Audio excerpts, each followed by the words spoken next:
Good afternoon, Crimson Tide Nation, and welcome to the 11th edition of Crimson Tide Live right here on Alabama at the Voice of College Football. This episode is different because it is not only airing on Alabama at the Voice of College Football, but it is also simulcast on LSU at the Voice of College Football for, well, obvious reasons. You're joined by yours truly, Jackson Johnson, and my partner in crime, Johnny Burts, as we go over our take on the Alabama Crimson Tide from last week and this week ahead. And you're going to see some wonderful guests joining us for LSU week. We will be having Joy from Speakeasy Sports and Tyler Natuno from College Sports Wire, the managing editor himself. And I'm going to tell you right now, it's going to be a wild ride. How's it going today, good buddy? Oh, it's going well. Going well. Can't complain. It's getting kind of cool in the south, and humidity's gone. And the evenings, we got a nice breeze here in Huntsville, and it is nice. Oh, Can't yeah. complain. Well, that Alabama weather is weird. I can tell you that right now. Yeah. Hot, humid in the summer, and then finally we get a break in the fall and winter. And but it's starting about March, you start praying for November in Alabama. When will it ever end? I'm tired of sweating. And our buddy Sports Talk with Austin is giving out a roll tide, and he's going, how about them Cardinals? Yeah, Clemson went Clemsoning on Saturday night on ESPN. What? Oh, my gosh. I'm still scratching my head. Whoa. But It's the pandemic. Oh, yeah. I mean, we just kind of been sitting out, chilling out during the bye week. It's been pretty fun, just not having to worry for once. I mean, what would you rate this, Johnny? A 10 out of 10? 10 out of 10. No penalties, man. No penalties. Who would have thought it? Alabama had no penalties this week. There we go. So anyway, I mean, I sent you a little whatever about, penalties killing this team. God. Now wait, let me see. Yep. Go that little one with penalties. Wait, What is that? Okay. That's the penalties. Oh, there are penalties. Oh yeah, look at that. 69 penalties. And then and look at that, almost over 600 yards negative offense. I mean, almost 600 yards of that's negative. That's backing the ball up.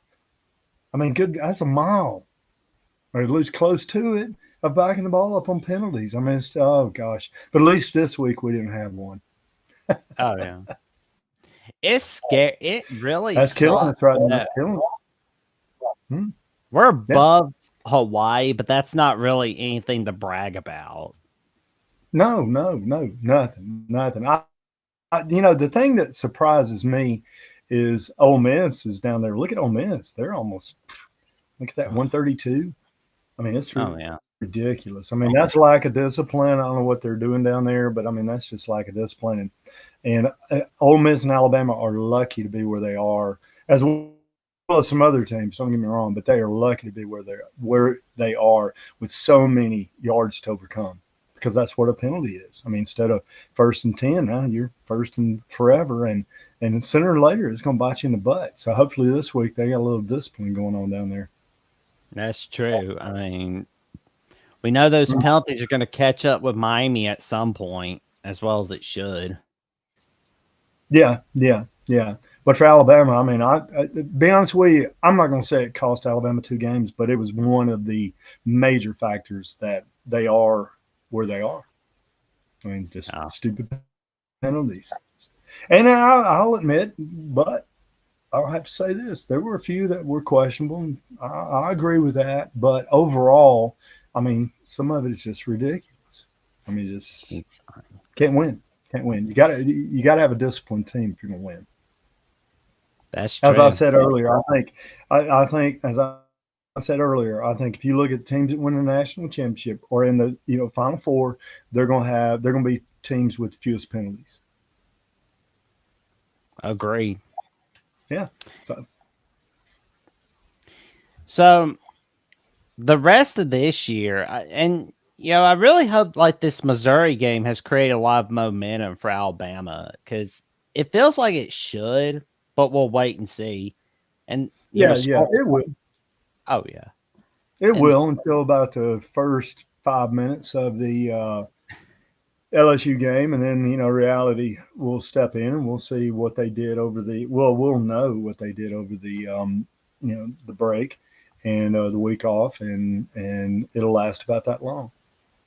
oh yeah, Training it, players is not a week by week thing. Training players is month by month, and it's hard to fix something within a week or a couple of weeks, especially discipline and mistakes and stuff like that. But you can step forward. You can make strides forward, and so hopefully this week LSU that'll happen.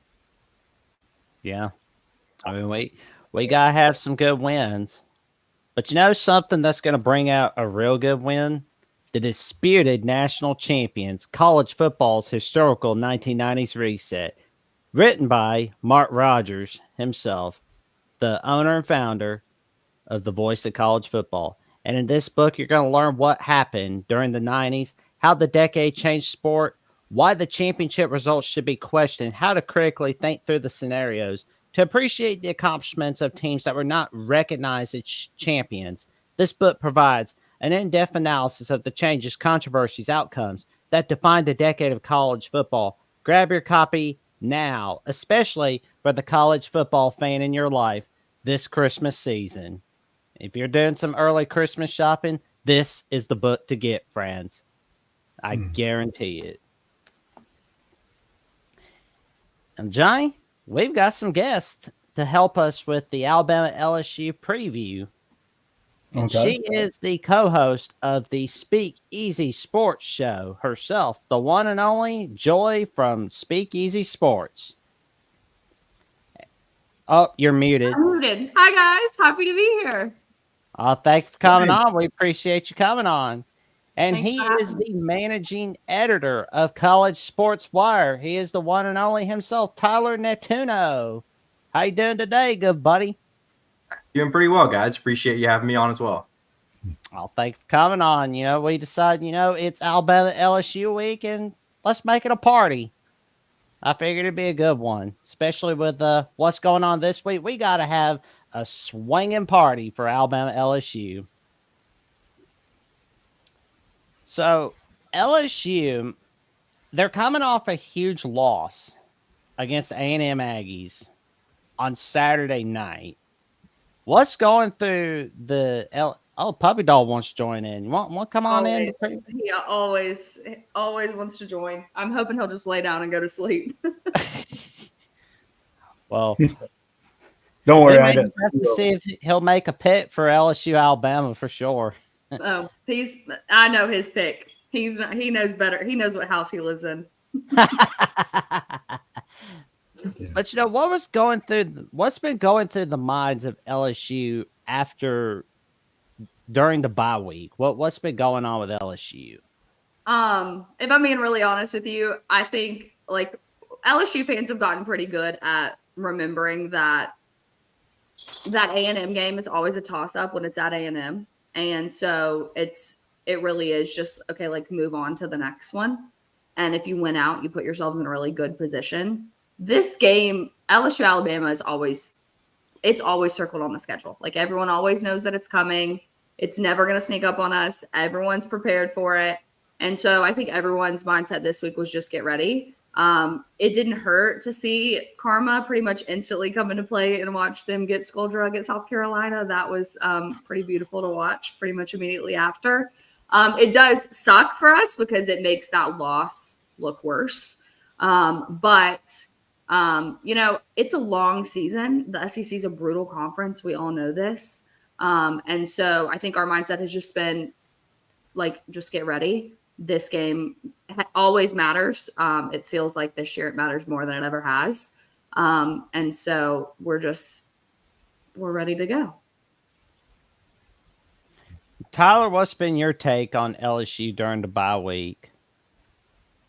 Yeah, I mean, I think, Brian Kelly said it himself after the Texas A&M game.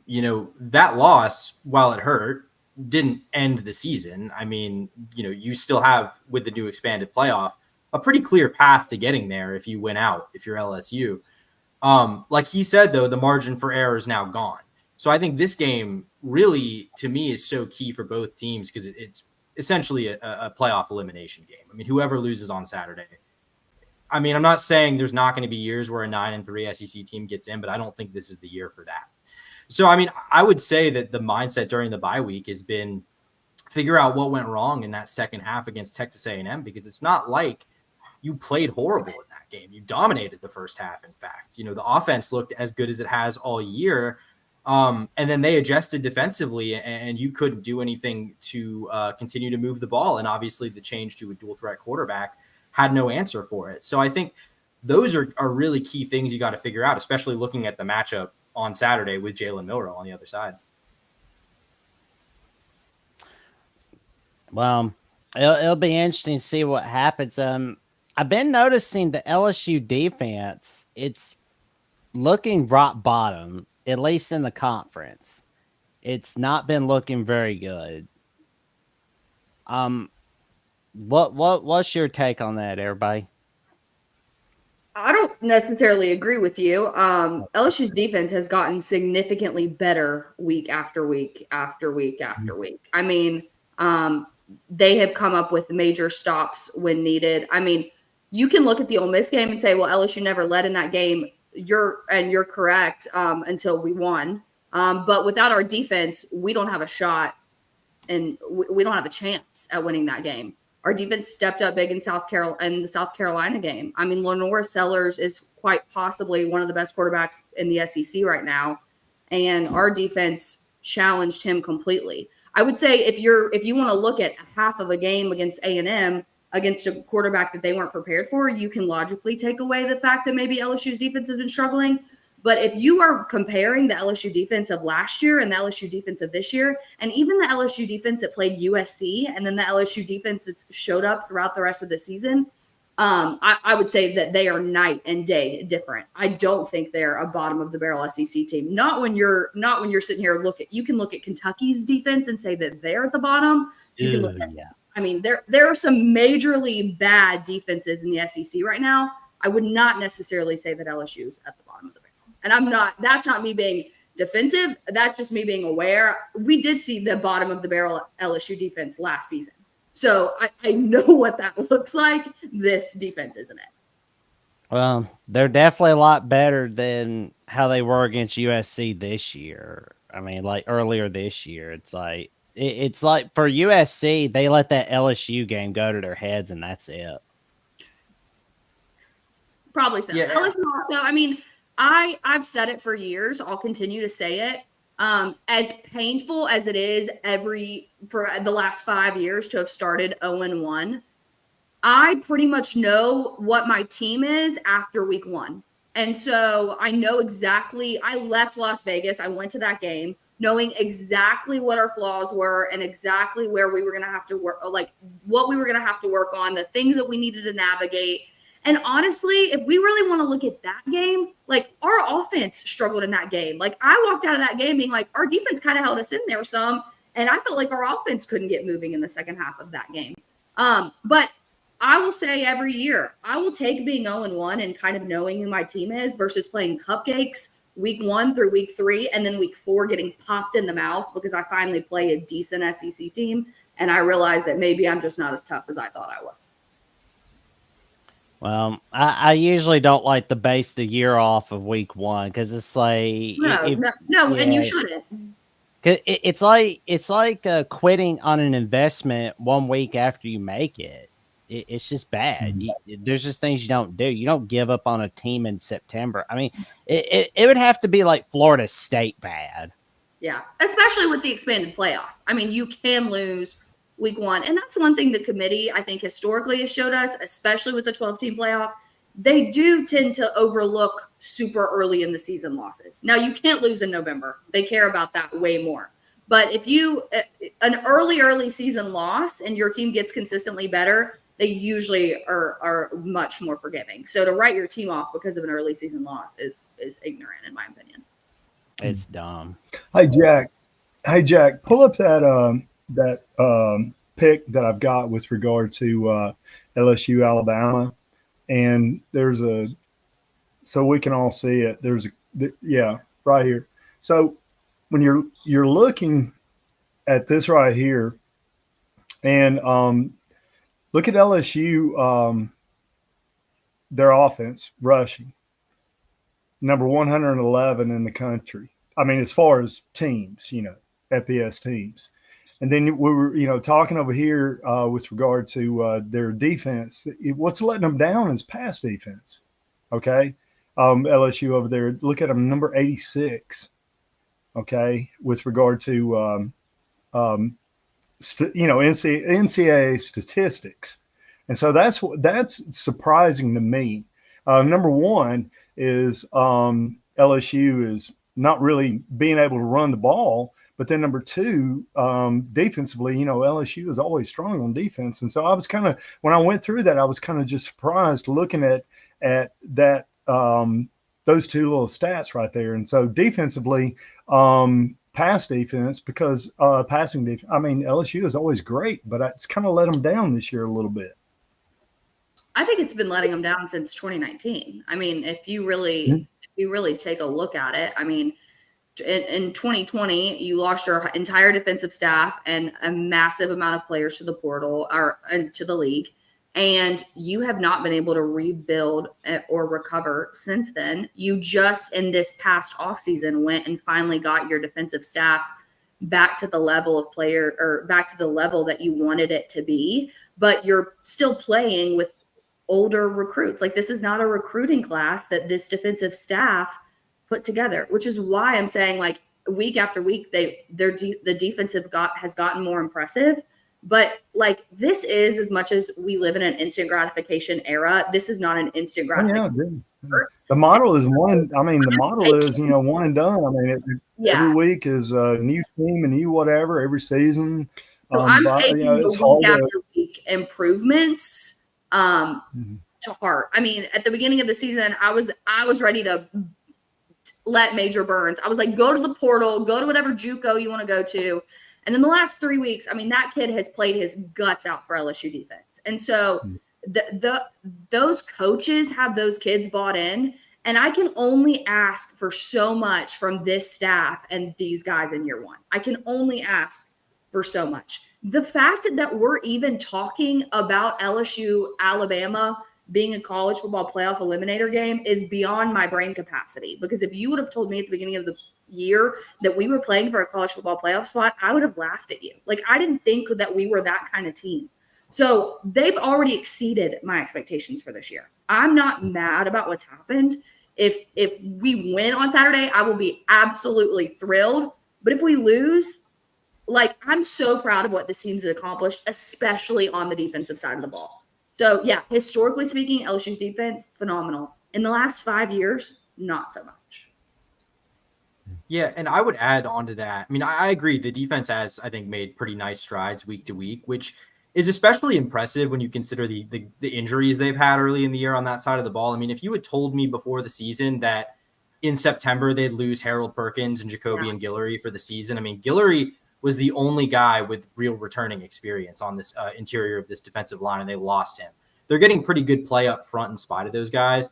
The rushing offensive point that you brought up, though, I'm extremely disappointed by LSU's lack of ability to run the ball this year. They're the worst rushing offense in the SEC statistically. And you knew this was going to be a point of emphasis this season because you lost Jaden Daniels, who was an 1,100-yard rusher last year. And Garrett Nussmeier is a talented quarterback, but he's not capable of producing with his legs the way that Jaden Daniels did. So you knew that running the ball, if you wanted to have any semblance of balance on offense, was going to be a must this year at the running back spot. And, with the committee they have of guys, Josh Williams, obviously John Emery Jr. was lost for the year earlier this year too. That hurt. Caden Durham, the true freshman, has shown flashes, but the efficiency, the down-to-down efficiency has not really been there with this run game. And it's made LSU really one-dimensional. And I think you saw that against Texas A&M 2 weeks ago. Garrett Nussmeier attempted, I think, 50-plus passes in that game. That's not winning football. That's not a good formula for winning road games in the SEC. And as you saw, he made some mistakes. So I think the inability to run the ball paired with the lack of the less explosive passing offense, because it's still good, but it's not as explosive as it was last year. I think that's why you're seeing this LSU team, not be able to just overpower teams offensively the way they did last year. I would agree with that completely. Well, time will tell. I mean, age tells me, I mean, if you've got to be able to run the ball first. It starts with the run. I mean, that's how you grind a defense, now. I know everything's, today everybody wants to throw it out there and that kind of stuff. But in the end, if you want to win football games, you better be able to run it. Because in the end, if running the ball takes time. And if you can, time possession, it's always key. And being able to run the ball is, so important. You can do the spread and all that kind of stuff and hurry up. But in the end, teams that have the ability to run the ball are the teams that typically are going to win. Agreed. Well, and I'm looking at the rushing. And if you look at Alabama historically, I'm sorry. I was just going to say, if you look historically at Alabama winning, some championships here of late, and then you can also, I know Joe Burrows was, fabulous, but typically teams that can run the ball. Alabama's always been run centered. I mean, you don't have to be, I'm not saying you have to be totally run centered, but you have to be able to run the ball, especially in critical situations, that can maximize, the clock. Well, Joe Burrow was good, but he also had Clyde Edwards-Helaire. So we did have a running game when we had Joe Burrow. I mean, Clyde Edwards-Helaire. Oh yeah, I understand.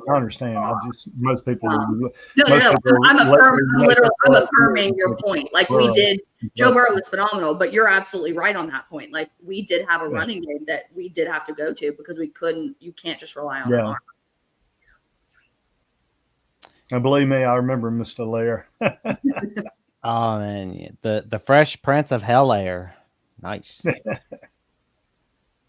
Yeah, but I'm looking at the stats for the rushing yards per game for the season for the SEC this year.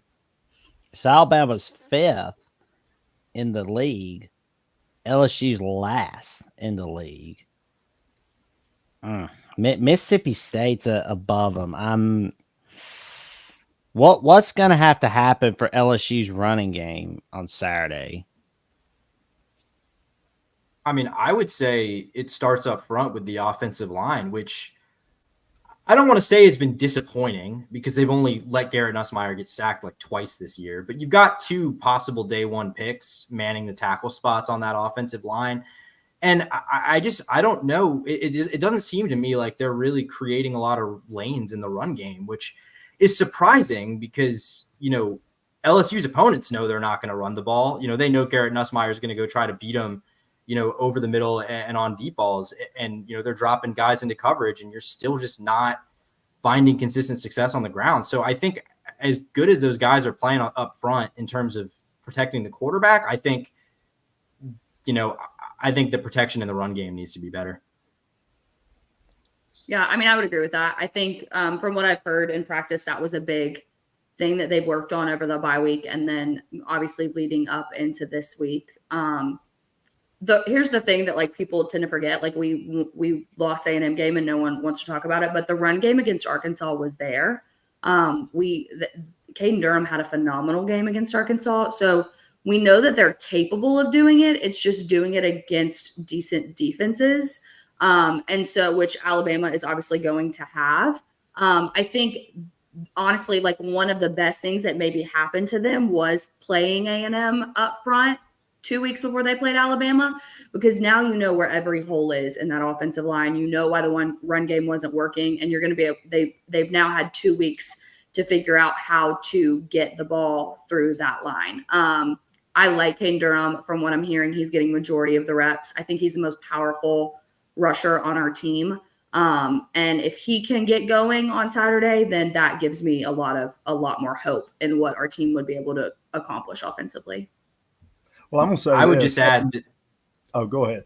sorry, I was saying all I would add to that is my only concern really with LSU's, or I shouldn't say my only concern, but one of my primary concerns with LSU's ability to do that is that Garrett Dellinger, who's maybe this team's best interior offensive lineman, had tightrope surgery, going to miss at least a few weeks, it seems like. So he's not going to be there going to the depth for the left guard position. So, obviously not something you love to see against an Alabama defensive line when you're looking to run the ball. Yep. Johnny, I remember where I know, like, our friend and contributor to Alabama with the Voice of College Football, Jeffrey, that only taught sports, mentioned like a little bit before Alabama played Missouri was that we needed to get the running game going.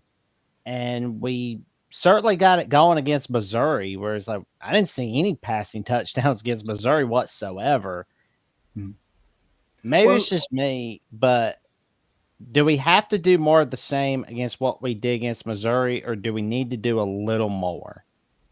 No, what I'm starting to see with Vanderbilt, I saw with them, and a couple other teams is the RPO is starting to run its cycle, the run pass option, and so now it's kind of like the back to the old veer wishbone type of. I'm not saying they're going to line up in a wishbone formation and run the veer or run read the whatever, but now you get a little like we saw the Utah or the shuffle pass underneath stuff, and I've seen a lot of like I saw Vandy against Auburn run. They shifted everybody to a strong side formation, and then they ran the option to the weak side. There were two guys. Auburn had shifted their whole defense over to the right side of the field, shall we say, and then they ran to the weak side of the field and just pitched off the end, and then boom, 5 yards, first down. So I'm starting to see a little bit of the old option start to creep itself because everybody's trying starting to figure out different things because defense always adapts.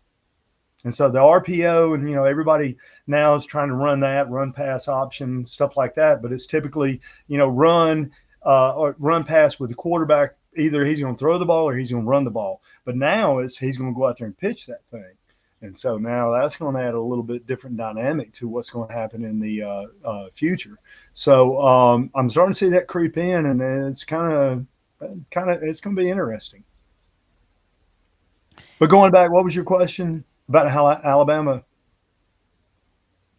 Oh, about the running game. Like we definitely have to get it going, of course, because yeah, Alabama's too much just hand it off, just run power leads and stuff like that, and RPO and that kind of stuff. Yeah. But they need to do a little shake and bake out there, run to the defensive end, pitch to that running back, and I'm Vandy's really I like a couple of things, and I've seen a couple of other teams do it. So I'm starting to see a little bit of that sneaky option coming back there where instead of just quarterback pass run, now it's going to be, pitch. And what I'm trying to say, I know I'm doing a very poor job, but what I'm trying to say is you're starting to see that pitch to the running back come into play. True. Right. It's been just read and then running back and quarterback. But now you see that quarterback starting to take that, that ball and pitch it out there to that running back. And that is different. That's been missing for a long time. Well, and I think also we've got to stop making Jalen Milroe like he's Michael Penix. That's been really hurting us. He's not Michael Penix. He's Jalen Milroe. Yeah, well, the big thing for Milroe is the offensive line in Alabama, they have not done a very good job protecting him. He is he's starting to hear those feet. He's starting to, when you turn around, there's a guy, he's got his helmet up under your chin and stuff like that. And so you start feeling the pressure and you start, you can't step into the throw. You're kind of throwing off the back foot. And it's real. I've seen it. The last 3 games have been awful for him. And that comes up front. And Alabama hadn't been doing a very good job up front. That's been a weakness for them this year that I thought would be a strength. Well, and we got a question from our buddy Sean Garner, the co-host of CFB After Dark on the Voice of College Football. And this is a question for Joy and Tyler. And for us, I guess. And he asked, how important of a game is this for Brian Kelly? Will he be on the hot seat heading into 2025? No is the answer to the second half of that question. I think it's that simple. If for nothing else, the money is way too much at this point. Does anybody know the buyout for him? It's in the 70s if they did it after this year, I think. Yeah, that's ridiculous. I would say this to that. Let me make something so clear. You're always on the hot seat in Baton Rouge. The only thing that changes is the temperature of your seat. So no one's seats ever. You're never cold. Okay, you're always on the hot seat if you're not winning. It's just gonna get warmer. Now they're not firing him next year if he doesn't beat Alabama. He's not getting fired in 2025. He's not getting fired in 2026. But his seat could get warmer. It'll get talked about more. But in terms of at the end of the day, Scott Woodward hired Brian Kelly. Scott Woodward's gonna trust his guy, and Scott Woodward's not going anywhere anytime soon. So as long as as long as he's at the realm, Brian Kelly's going to be there for quite some time. So I completely understand why Tyler's immediate answer was no, but just so we're clear, your seat's never cold in Baton Rouge. Yeah, I mean, this is a program where the last three coaches have won national titles, so the expectations are what they are. But the fact of the matter is, Brian Kelly's won 10 games in each of his first 2 seasons. He's probably on track to do so again this year, win or lose this game. So it's hard for me to say, especially in an era where you don't have to be 12-1 to get a shot at the postseason, that they're not. I think we're still, I would say we are two very disappointing seasons away from it even being a conversation. Yeah, I would completely agree with you. I mean, those 2 of those 3 coaches that won national championships were Les Miles and Ed Orgeron. Okay, this is not rocket science in Baton Rouge. So give Brian Kelly some time. He finally, I think, now has the actual staff that he really, really wants. He's not going anywhere anytime soon. Well, I do kind of wonder if Brian Kelly's going to get in any sort of trouble if, let's say LSU does get to the playoffs, and if he doesn't win a playoff game with LSU, he's not going to get in trouble for this year, but if it's a problem, huh? I'm sorry, I was just saying there'd be pressure. But I think it's also important to remember they've got a top 3 recruiting class at the moment, I believe. So a lot of momentum off the field. I think, depending on how it ended, sure, you could be, exactly. Yeah. LSU is bringing in a championship worthy class.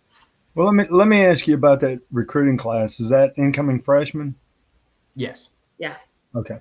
Well, I'm just going to say you better start looking at the portal rankings, incoming portal players, because freshmen they're out. I mean, if you're going to build a program, why would you recruit whatever a freshman when you can get a sophomore, junior, senior transfer that's already had the experience and everything? And so that's the ugly dynamic I do not like about where we are with college football. It's just, but if you can't do depend that, on anything. It changes. I was reading, and somebody correct me if I'm wrong, I was reading where Hugh Freeze was talking about there was one of the Auburn players. He didn't want to practice this week. He didn't show up for meetings and that kind of stuff. And, he's already getting ready to opt out. So he's quit. And so now so anyway, to me, you're going to build the future. And I said this a while back. I don't know if y'all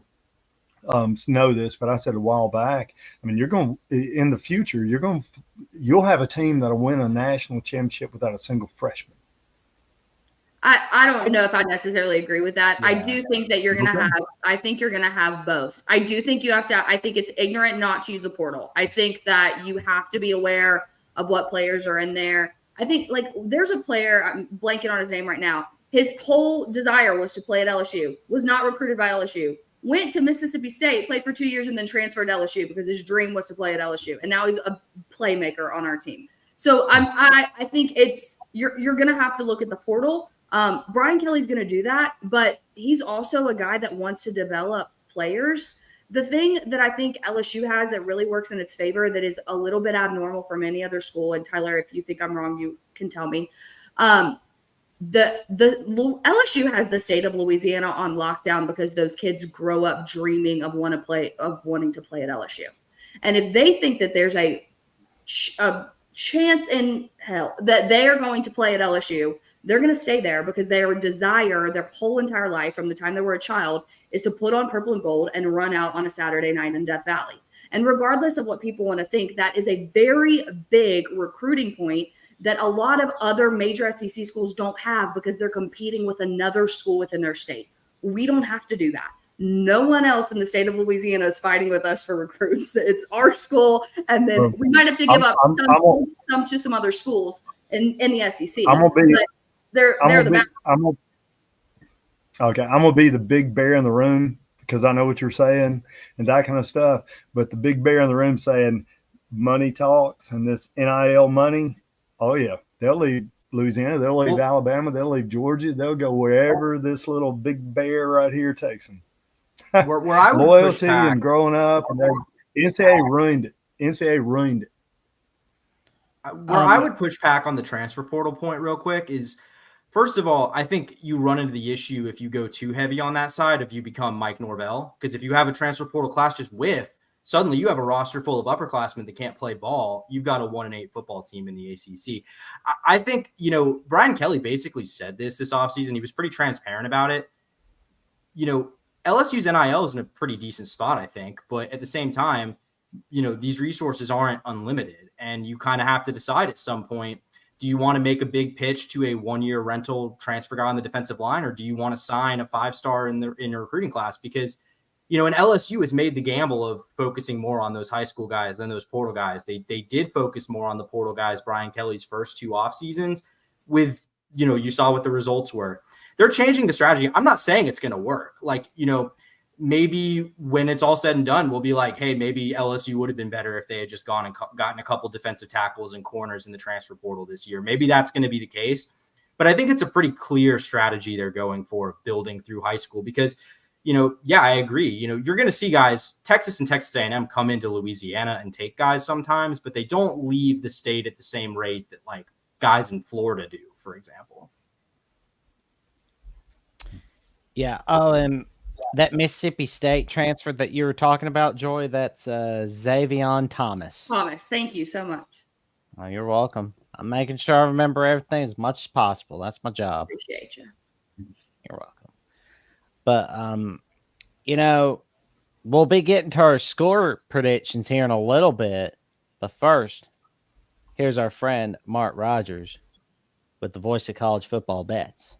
College football is even more exciting with some action on the line. And the games are even better when you're cashing in. And the voice of college football is the place to be to get the greatest value. Let's start with my picks. 75% against the money line, 58% against the spread. I've got a 40-year track record. In fact, in 2023, at $100 played per game, you would have netted over $9,300. And guess what? I'm just the warm-up act. Steve Merrill, our ace in the hole, show stopper from Wager Talk. 6 years with the voice of college football, over 30 years in the industry. Steve gives us analysis on all the big games, but you can't miss Steve's weekly under-the-radar pick, which went 21-5 against the spread the last 2 seasons. I repeat, 21-5 against the spread. You also get picks from some of our top analysts here at the Voice of College Football, including Steve Dace and Matt Zemek. Become a YouTube channel member or Patreon member for just $99 per month. Go to the main channel on YouTube, click join, and select the betting tier. Do the same thing on Patreon. Make 2024 a winner now. And that's not all. You can come on. If you become a YouTube member at the Voice College Football Bets for $99 a month on YouTube for the Voice College Football, you too can see some of the top-notch pits that Mark Rogers, Matt Zemek, Steve Dace, and Steve Merrill bring out every week during the college football season. And I'll tell you right now, they've got some pretty good picks. And I know I'm making sure I take a look at it as much as possible because I want to make the best picks as much as possible. But now we're at the score prediction section and keys to victory. And Joy, we're going to start with you on your take for the keys to victory for Alabama LSU. What does LSU have to do against Alabama? There's a couple things. You've got to stop them on first down. That's a major thing. Brian Kelly said that today in his press conference. They've really focused on that. You've got to get them down on first down. That's major. Garrett Nussmeier has to be smart. He has to play smart. He's turned into, here's the thing. He's turned into double coverages all season long. It just finally caught up with him at A&M. It's going to catch up with you if you do that against Alabama too. Their DBs are going to make you pay for it. Obviously, the offensive line is going to have to really step up and play in a major way, especially with the absence of Dellinger. I know Paul Mabinga is ready to go. He's had 2 weeks to prepare. Brian Kelly said he knows what he's doing. He's ready to go. He's still a freshman. So he's going to have to be calm and in an environment that will probably be unlike any environment he's ever stepped foot in. And they can't let the moment get to be too big for them. They let every bit of momentum that crowd brought to them during the LSU Ole Miss game work in their favor. They have to do that again this weekend. With that being said, I have never, ever in the last 5 years that I have done picked LSU to win this game. I always have picked Alabama. But that's because I always will never, ever pick against Nick Saban. But he's not there anymore. So I'm taking the Tigers 24-21 at home in Baton Rouge. LSU 24-21. Huh? Go. Let me go ahead. Boom. So got your prediction right here. And Tyler, what are your keys to victory for LSU? Yeah, I mean, I agree with all that. I think to me, it's like you have to find a way to manufacture some running, some rushing yards in this game. You have to find a way to run the ball.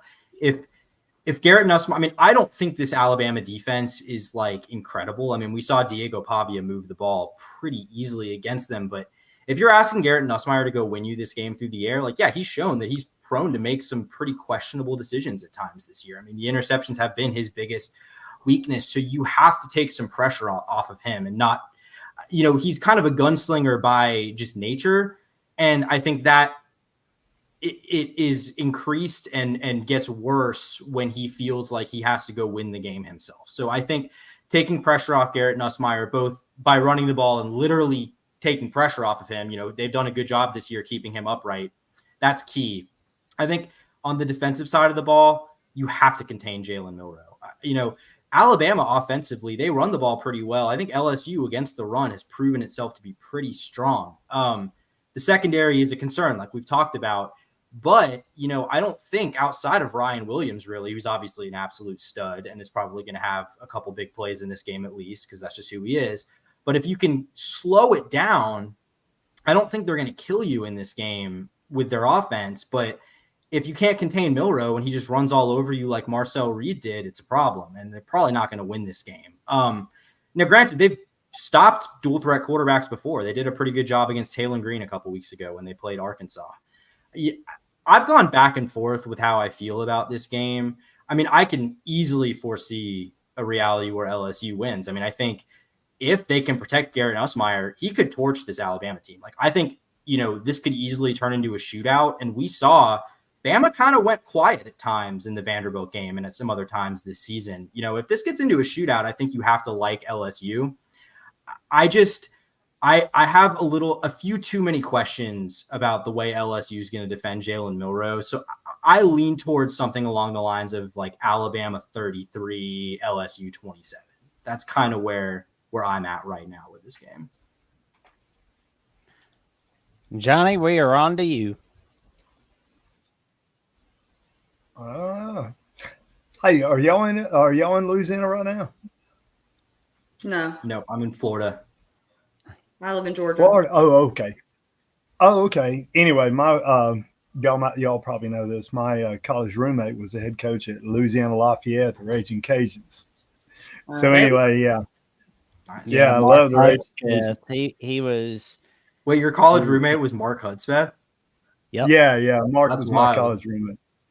Yeah. We go way back. I was in his wedding. He was in mine. We're good to go. But anyway, this game, what I'm looking at, really, to be honest with you, is one, after time off, can Alabama cut stupid penalties? And every penalty is negative yards, negative play. You got to start over. And then crowd noise, always LSU crowd noise is going to be huge and that kind of stuff. And I would get rattled. And they've already been, Neyland Stadium and Wisconsin, that kind of stuff. And then the biggest thing for me is, the line of scrimmage, right? Two things here. All right. Number one, Alabama has not been able to edge rush. Alabama's been doing a lot of 3-3-5 defense. Last week they did, 4-man front and got a little bit more pressure, that kind of stuff. But with Nussmeier, you're going to have to get back there. I mean, he's a smart guy, comes very smart family. The Nussmeiers, knows what he's doing. I'd love to have him at Alabama. But anyway, they've got to be able to control, the line of scrimmage, get some pressure on him. I don't know if it's Alabama's gotten away from a lot of, stunning that Saban used to do and Kirby used to do there, and all of Alabama Muschamp. And so got to get pressure on him, because right now the running game is, we can argue all we want with regard to that, but it's not what it has been in the past. So I would say if I were Alabama, I would focus on getting a little under that guy's chin and having an effect there. And then offensively for Alabama, they're going to have to be able to move the ball. It's got to be more than just sitting back there and trying to throw the ball, get some running game going. I mean, I would come in, if I were Alabama, I'd come in, take the crowd out of it. I'd be just driving the ball, running the ball instead of trying to get back there, shotgun, throw. I would try to establish a run game, then go from there. Especially at Tiger Stadium. There we go. So after looking at what we need to do, Johnny, what is your score prediction for Alabama LSU? Oh. I'm going to say 31-17. Alabama. I think Alabama will win.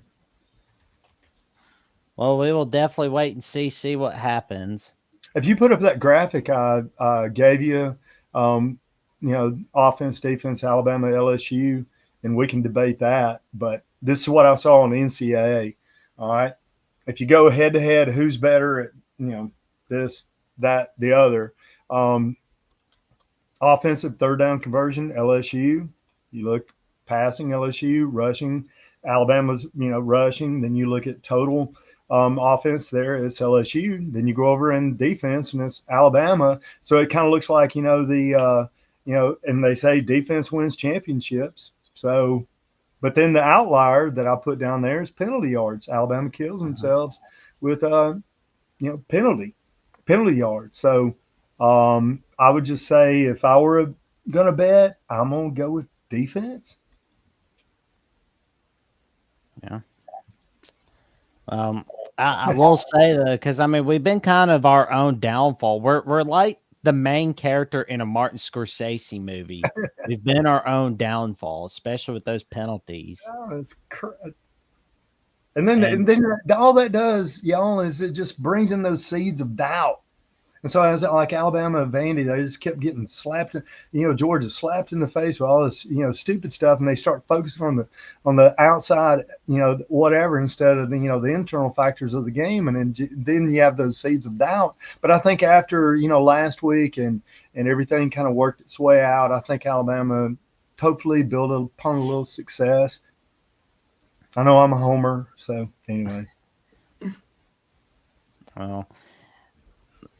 One few things we have to do. Don't get so many penalties. We gotta be disciplined. We gotta do what we did against Missouri and keep that running game going.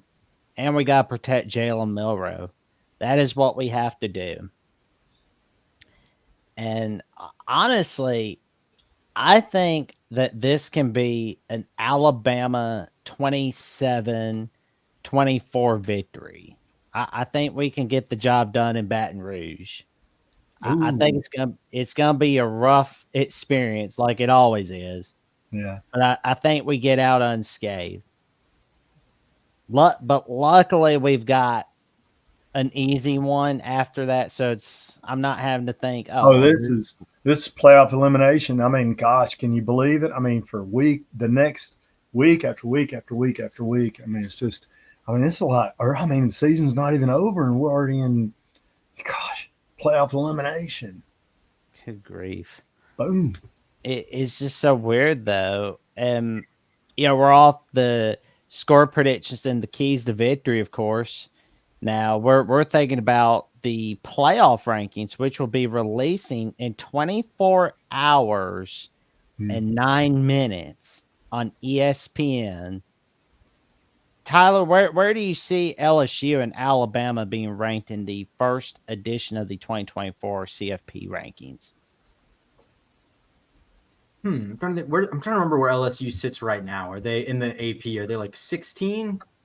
Right now, let's look at the AP. Alabama's Yeah, 13. No, we're 14. 14. Alabama's Okay. 13.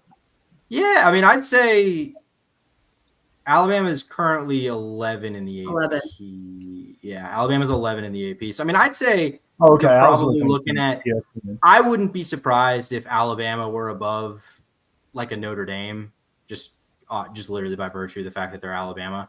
But I think, I mean, I'd see them staying ahead of Boise. So I think I'd say Alabama's probably 10 and LSU's maybe 13 would probably be my guess, something like that. Joy, where do you see Alabama and LSU being ranked in the first edition of the 2024 CFP rankings? I really have no idea. I'm not even going to I don't know. I think the first college football playoff rankings are always so they're so telling because up until then, you just really don't know where the committee's head's at, especially with the 12-team playoff.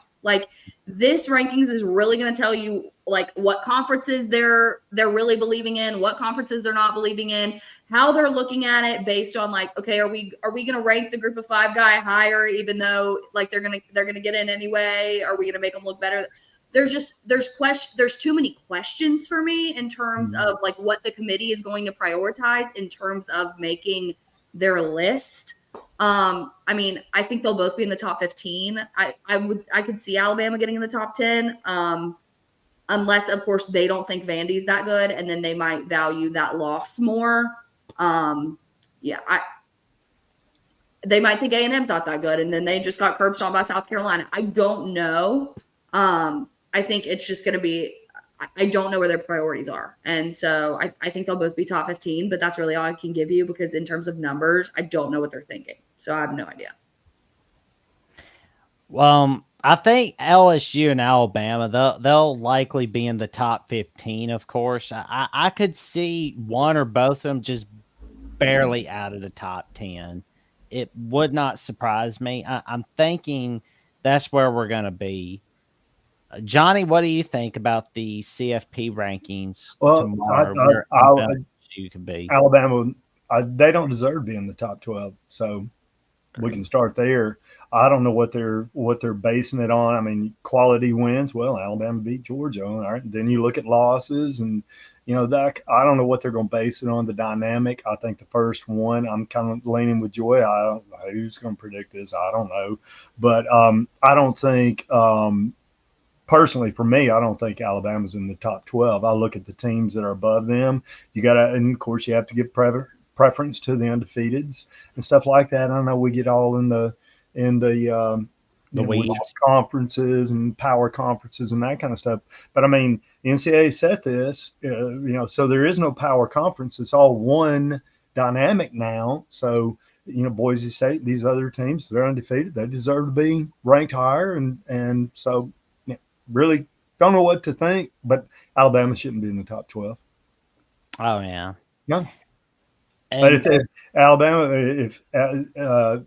to me, Vandy and Tennessee definitely should be in front of Alabama.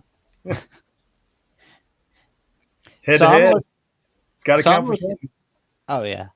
So I'm looking at the top 15 for the AP poll. I see that Boise is 12th in the nation. I see that SMU is 13th and BYU is 9th. Now we look back at week 2, and nobody really had BYU SMU on their minds. A lot of people were thinking about the Packers Eagles in Brazil, especially when Jordan Love was getting hurt. Or they were thinking about Kansas, Illinois. Can Kansas finally get it done? Nobody really thought BYU SMU would be a game for the long term that everybody would look back at. Or, Boise State, Oregon, back when it happened week 2, Peacock app. But this is what they wanted. I mean, this is what they wanted. They wanted, these whatever teams and non-power 5, it's just, it can't all be. So that you get, that's what they wanted. That's what these teams deserve. They're there. And so, hey, Alabama, other teams. And, that's the funny thing about, agreed. That's the funny thing about perception. It changes very easily because, again, people didn't really think about Oregon, Boise State being that good of a game for the long term, especially with the nasty close win for Oregon. That's not a team that's going to beat Ohio State. Well, what happens? A few weeks later, boom, they beat Ohio State. Nobody's really looking at BYU SMU as a game changer for the long term for SMU. Back when it happened, SMU lose that game, they're not going to last long in the ACC. They can't even beat a pitiful BYU team. Guess what happens? BYU's unbeaten in the Big 12 and in all college football. One of 5 unbeaten teams in college football. SMU's now fighting for a shot at the ACC title. Well, I mean, one of the top 2 teams at the moment. I mean, we could be seeing a Miami SMU title game for the ACC, but still, it's pretty interesting to see what happens. And, when Alabama beat Georgia, we let go to our heads for a little bit. A lot of people were saying, oh, Caleb DeBoer is great, this, that, and the other. Some of the fans were squawking about how much of a disaster it is with DeBoer, this, that, and the other. We told him, don't throw the baby out with the bathwater. It's his first year, not his 5th year.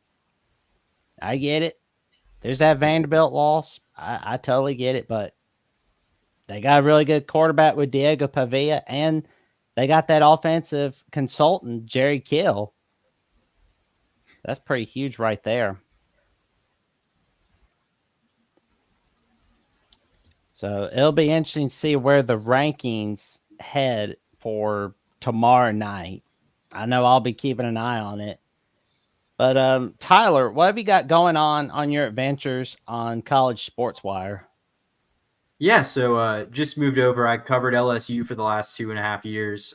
Just moved over now, covering national college sports over on College Sports Wire. So check that out if you're looking to expand your reading interests beyond just the Alabama and LSU game. And also you can check out my work over on For the Win. There you go. Heard it here, folks. Go check it out.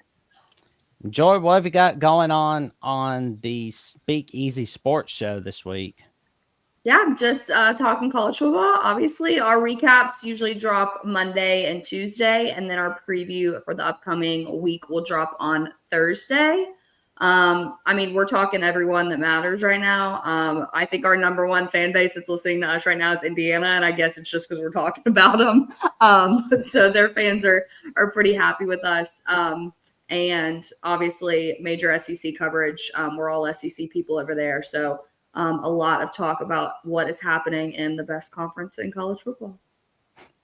Oh man, wait until you see After Dark from 8 days ago. Like, we basically stayed up till 3 a.m. talking about Kurt Cincinnati in Indiana.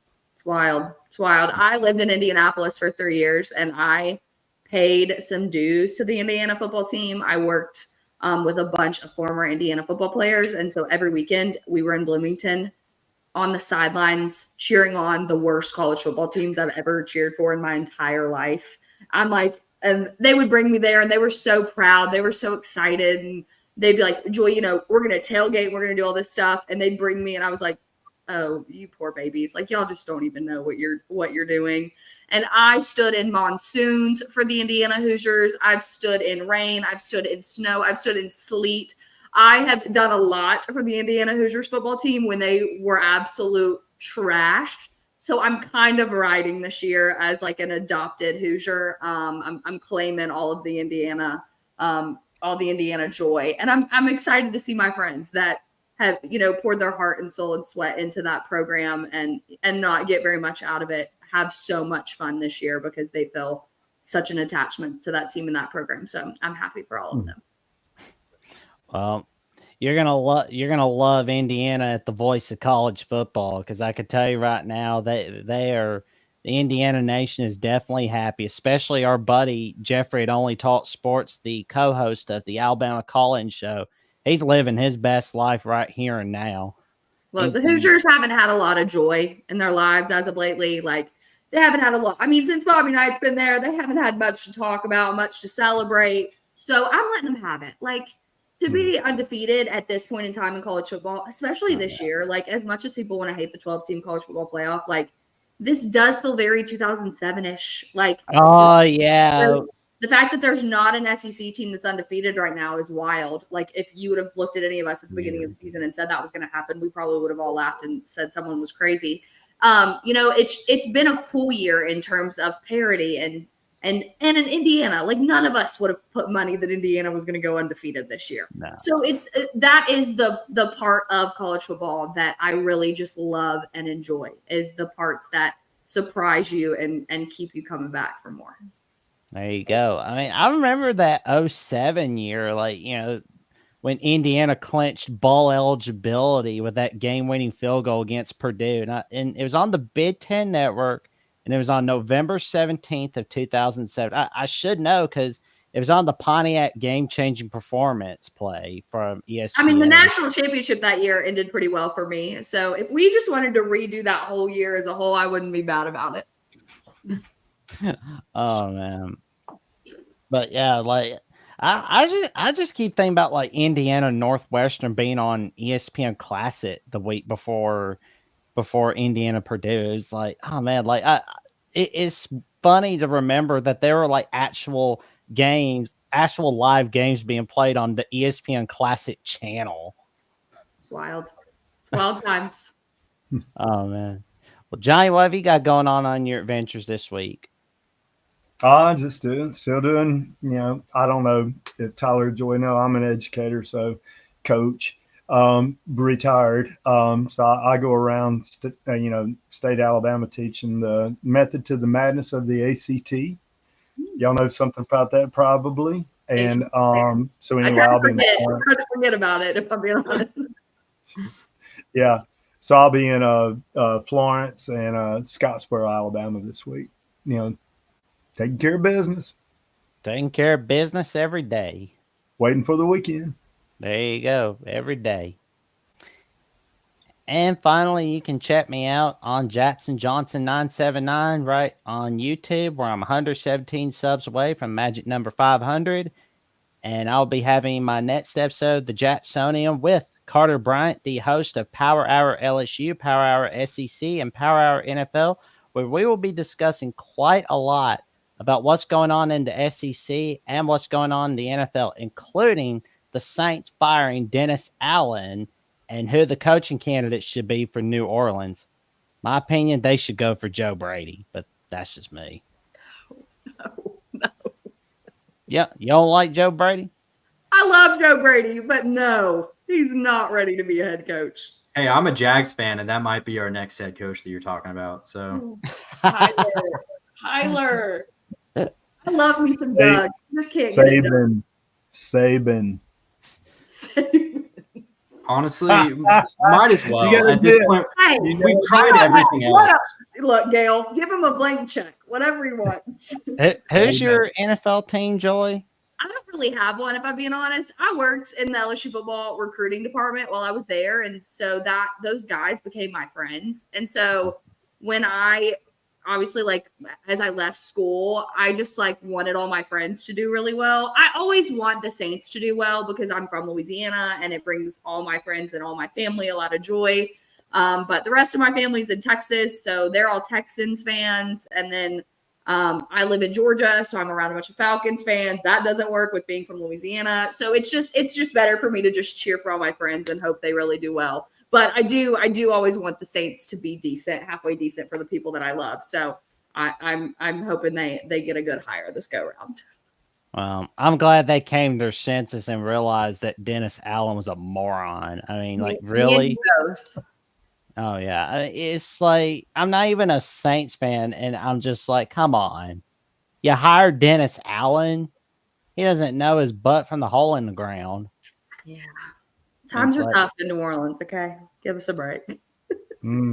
Here's one way to make times easier. Another coaching candidate, Ben Johnson from the Detroit Lions. No, he's ours. He's ours. Saints can't have him. Sorry. Joe Brady. You can't get No, I don't want Joe Brady. I don't want Joe Brady. I want Ben Johnson. I'm just. You can't get greedy, Tyler. No, I will be greedy. I'm a Jags fan. I've been through enough. You have been. Honestly, you kind of deserve it. Not kind of. I do. I'm curious to see who the Jaguars bring in for the Nets head coach, because the way things are looking, it is not looking good for Doug Peterson, and the Jaguars owner Shad Khan needs to read the room a little bit from what I'm seeing. Yes, he does. And you can not only check me out on Jackson Johnson 979 on YouTube, but you can also check me out on Jackson VOCFB on X and on Jackson Johnson 543908. And of course, we got the Jeffrey and Only Talk Sports, and I are hosting the 5th edition of the Call-In Show Thursday night, 9 p.m. Central Time, 10 p.m. Eastern Time, where we take your calls. We don't care that you're a Bama fan, an Auburn fan, Tennessee fan, LSU, Ohio State fan. We don't care who you pull for. We want you to come on in and tell us and give us your take on the Alabama Crimson Tide every Thursday night, 9 p.m. Central Time, 10 p.m. Eastern Time, right here on Alabama with the Voice of College Football. And don't forget to tell your friends, your family, and the cashiers at Publix about the magic that the Voice of College Football X account brings on X. And I can tell you right now, there's plenty of magic going on that account. It is a go-to where you can get top-notch discussion, debates, and analysis with no off-season. We do not believe in the off-season. We don't rest. So we basically talk about any topic you want, man, in all college football. And with that being said, we bid you all a good night. Sleep well and stay safe. Stay warm. It's cold out.